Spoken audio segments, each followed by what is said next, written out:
The iPad is expected to be one of Apple's most successful launches. I'm particularly looking forward to it because I've been told it can even fit into my handbag. Well, I've come to speak to one of the gadget experts to find out just whether it's any good. Hi, Kieran. Hi there, nice to meet you.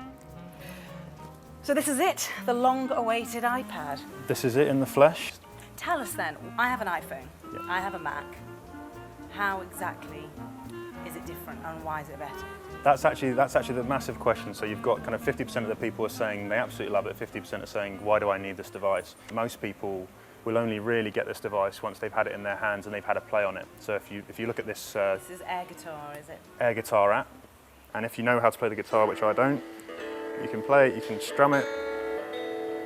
If you look at something like Maps, functional app that works very nicely on your That's a nice iPhone, but if you think that's a better shot than you get on the iPhone, don't you? you've just got a lot more space, and you've got things like the pinch and twist that'll help you kind of zoom in. And The only thing I think is it's not a phone. You know, Yeah. you can't pick this up and speak No. to someone, can you?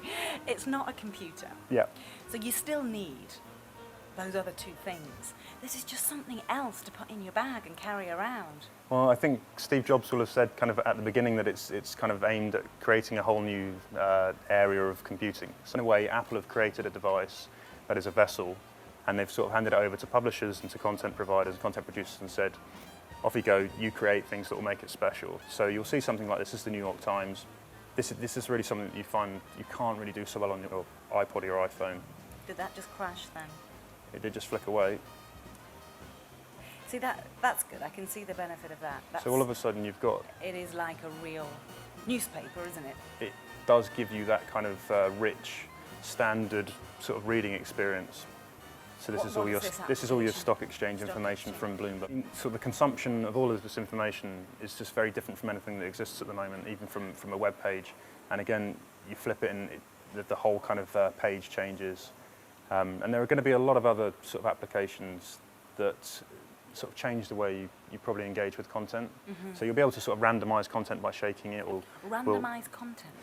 Yeah, so mean? if let's say you want to see the top 100 stories on any given website or an app today, so you see the 100 and then you decide you want to shake that up a little bit, you can shake it and it'll just present you with a whole new range of content from that website. And show me the storybook that you mentioned earlier. So this is, I think, again, this sort of, we'll show you a little bit of... This is a real new way of Yeah. reading books or experiencing books, isn't Yeah, it? and you can imagine sort of sitting down, showing this to your son or daughter, being involved with this.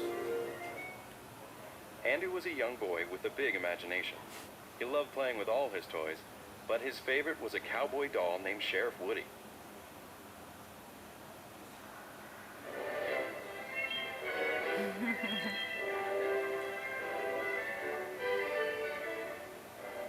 And when no one was around, Andy's toys came to life.